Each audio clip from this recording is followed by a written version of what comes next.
Hello प्यारे बच्चों, कैसे हैं आप लोग। Welcome back to my YouTube channel. आज हम कक्षा 7 की गणित में प्रश्नावली 5.1 का प्रश्न क्रमांक 10 हल करेंगे। बच्चों, बहुत ही आईएमपी क्वेश्चन है, एग्जाम में आने की पूरी संभावना है, इसको अच्छे से करें। तो प्रश्न शुरू करते हैं। संलग्न आकृति में निम्नलिखित कोण युग्मों को नाम दीजिए। ये हमें एक आकृति दी हुई है प्रश्न में, तो इस आकृति को देख देख कर जो कुछ हमसे पूछा गया है वो हमें बताना है। तो बच्चों, इस प्रश्न को करने से पहले आप समझ लीजिए कि शीर्षाभिमुख कोण क्या कहलाते हैं, आसन्न कोण क्या कहलाते हैं और रेखीय युग्म क्या कहलाते हैं। तो एक मैंने रफ में एक आकृति बनाई हुई है। ये जहां पर क्रॉस की स्थिति बनती है ना, ये कहलाते हैं शीर्षाभिमुख कोण। अब देखिए बच्चों, ये जो दोनों कोण हैं ये तो न्यून कोण है, क्लियर ही दिख रहा है, ये 90 अंश से कम है। लेकिन इस तरफ के जो दोनों कोण हैं ये 90 अंश से ज्यादा के हैं। तो शीर्षाभिमुख कोण एंगल 1 एंगल 2 ये हुए गए शीर्षाभिमुख कोण। एंगल 1 बराबर एंगल 2 ये शीर्षाभिमुख कोण है। अब शीर्षाभिमुख कोण में भी दो वैरायटी बन रही है, एक तो न्यून कोण और दूसरा अधिक कोण। तो अधिक कोण इसमें कौन कौन से बन रहे हैं, एंगल 3 और एंगल 4। एंगल 3 बराबर एंगल 4 ये हैं शीर्षाभिमुख अधिक कोण। फिर सेकंड आता है आसन्न कोण। तो आसन्न कोण आप लोगों ने इसके पहले वाले क्वेश्चन में ही पढ़ा हुआ है। कोई भी एक हमने रेखा ली और उस पर हमने ये कोण बना दिया। और एक और एग्जांपल लेते हैं। कोई भी कोण बना है मान लीजिए पहले से, अब इसके बीच से हमने एक और कोण बना दिया।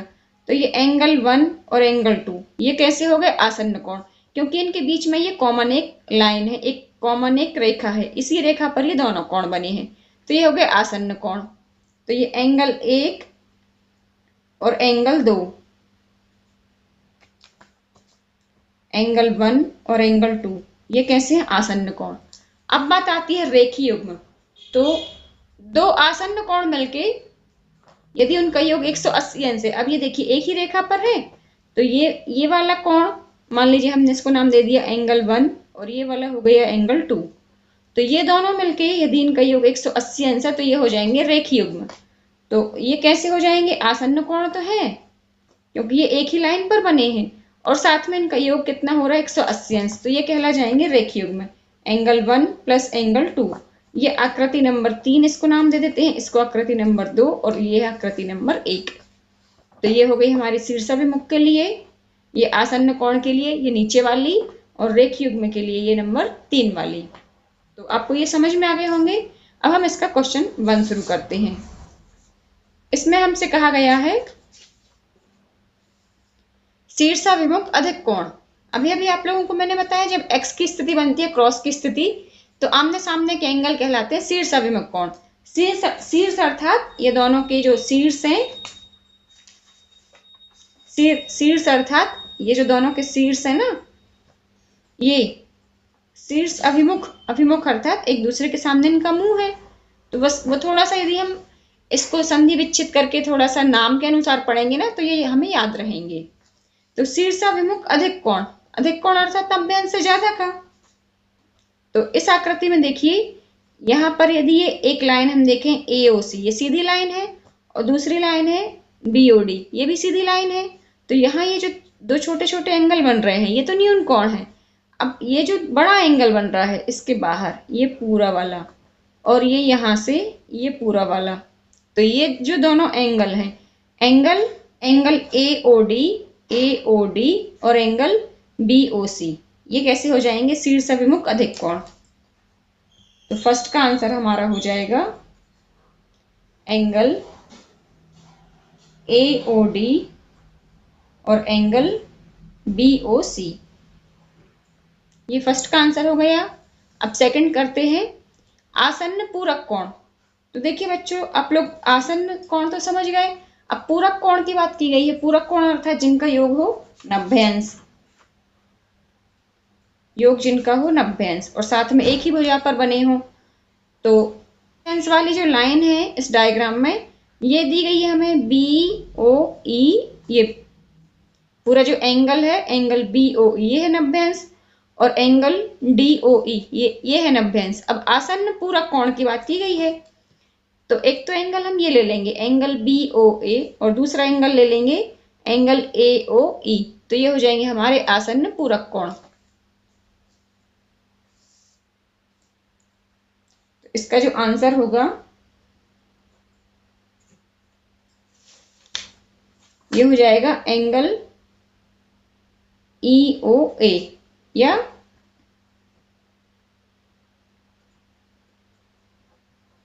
और दूसरा हो जाएगा एंगल AOB। ये हो जाएगा इसका आंसर।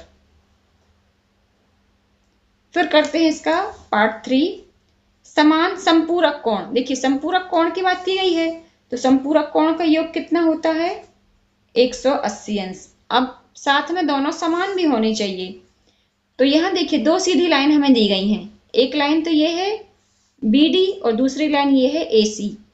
तो जो एंगल ये BD पर जो कोण बने हैं ये कैसे हैं, एंगल BOE और एंगल DOE, ये कैसे हैं, समान है और दोनों का जो योग है वो 180 अंश है क्योंकि एक ही लाइन पर बने हैं।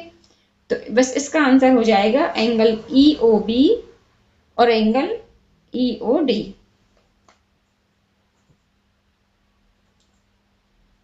EOB और एंगल EOD, ये हो जाएंगे हमारे आंसर इसके। ये EOB और EOD ये हो जाएंगे समान संपूरक कोण। फिर इसका पार्ट 4 है असमान संपूरक कोण। अब देखिए संपूरक भी हो और असमान भी हो, तो संपूरक कोण में क्या होता है, जो योग होता है दो कोणों का वो होता है 180 अंश। अब यहाँ पर हमें ये जो दो लाइन दी गई हैं, एक लाइन तो है ये सीधी BD और एक लाइन है ये है AC। अब इस पे जो संपूरक कोण बन रहे हैं BD पर बन रहे हैं एंगल BOA और एंगल AOD, ये बड़ा वाला AOD, तो ये दोनों मिलके बना रहे हैं संपूरक कोण और साथ में असमान भी है, तो इसके हम दो आंसर ले सकते हैं।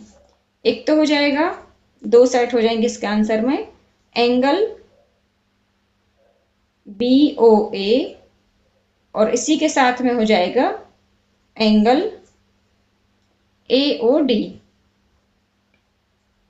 और इसी का जो दूसरा आंसर है बच्चों वो हो जाएगा एंगल EOA और दूसरा हो जाएगा एंगल EOC। इसमें हम लिखेंगे बच्चों एंगल EOA और साथ में एंगल EOC। तो इसके हम दो आंसर लिख सकते हैं। आपके आंसर शीट में सिर्फ ये वाला आंसर दिया गया है, ये नहीं दिया गया, तो आप एक ही अकेला भी लिख सकते हैं, दोनों भी लिख सकते हैं, पर ये दोनों ही सही हैं। अब हम करते हैं इसका पार्ट 5। इसमें पांचवें भाग में दिया गया है आसन्न कोण जो रेखिक युग्म नहीं बनाते। तो अभी अभी मैंने आपको बताया आसन्न कोण और रेखिक युग्म क्या कहलाते हैं, दो आसन्न कोणों का योग 180 अंश होता है, तो फिर वो रेखिक युग्म कहलाते हैं। अब आसन्न कोण जो रेखिक युग्म नहीं बनाते, नहीं शब्द को आप ध्यान से पढ़िएगा, नहीं बनाते, तो जो एक ही लाइन पर दो कोण है उनको हमें नहीं लेना है। अब एक लाइन हमारी क्या है BOD, इस पर दो कोण है BOA, तो BOA ले लेंगे और दूसरा हम ले लेंगे एंगल एंगल AOE। इसके बच्चों तीन आंसर निकलेंगे। हम यहीं शुरू करते हैं। एक तो हो जाएगा AOB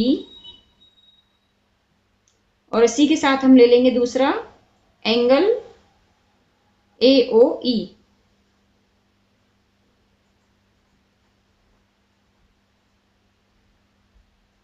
अब इसका दूसरा वाला निकलेगा रेखिक युग्म नहीं बनाते, तो जो सीधी लाइन पर ना हो।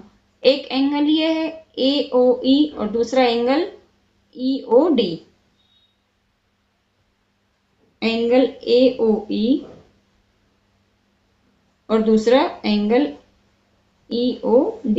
इसको अच्छे से लिख देती हूं, एंगल AOE और दूसरा एंगल हो जाएगा EOD।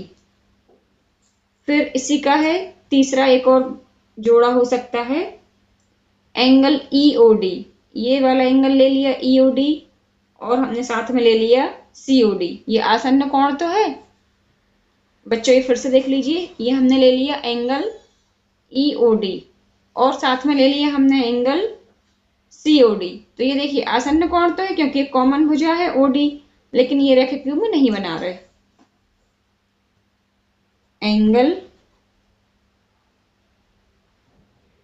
EOD और साथ में हो गया एंगल COD। तो बच्चों ये क्वेश्चन आसान है, बस थोड़ी सी आप इसकी प्रैक्टिस करते रहिए। और परीक्षा की दृष्टि से मोस्ट IMP क्वेश्चन है, इस तरह के प्रश्न परीक्षा में पूछे जाते हैं। और बच्चों एक बार आप लोग यदि ये आसन्न कोण, रेखीय युग्म ये सब सीख गए ना, तो फिर ये आगे तक की क्लासों में काम आएगा। तो इस वीडियो में इतना ही, फिर मिलते हैं नेक्स्ट वीडियो में। तब तक के लिए जय हिंद, वंदे मातरम।